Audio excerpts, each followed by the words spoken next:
ஓடி விளையாடு ஓய்ந்திருக்கலாகாது. அதுக்கு தான் சூப்பர் சரவணா ஸ்டோர்ஸ்ல சம்மருக்கு ஆடைகள் வாங்கும் போது அவுட்டோர் கேம்ஸ் ஃப்ரீ.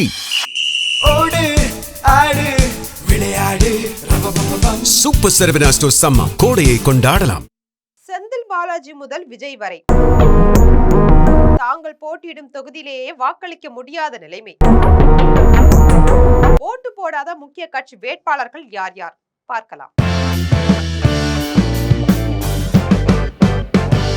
தாவேகா தலைவர் விஜய் போட்டியிட்ட திருச்சி கிழக்கு தொகுதியில விஜய் உட்பட முக்கிய கட்சிகளோட சார்பில் போட்டியிட்ட வேட்பாளர்களும் தங்களால ஓட்டு போட முடியல.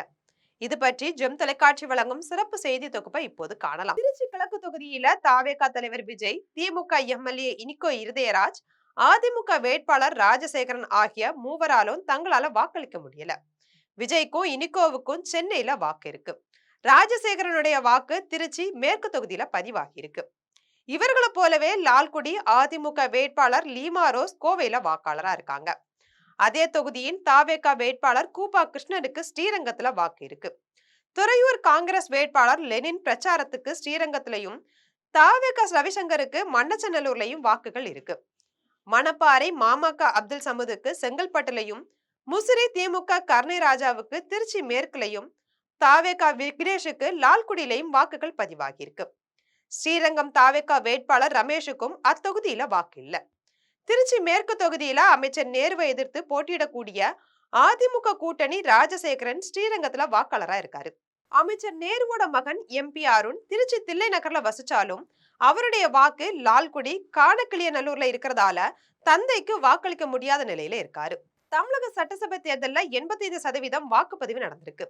தமிழகத்துல மொத்தம் வாக்காளர்களோட எண்ணிக்கை 5,73,43,291 ஆகும்.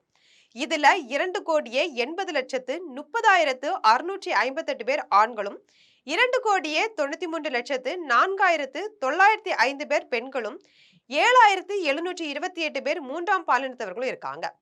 தமிழக சட்டசபை தேர்தல் கடந்த 23ஆம் தேதி நடைபெற்று முடிஞ்சது.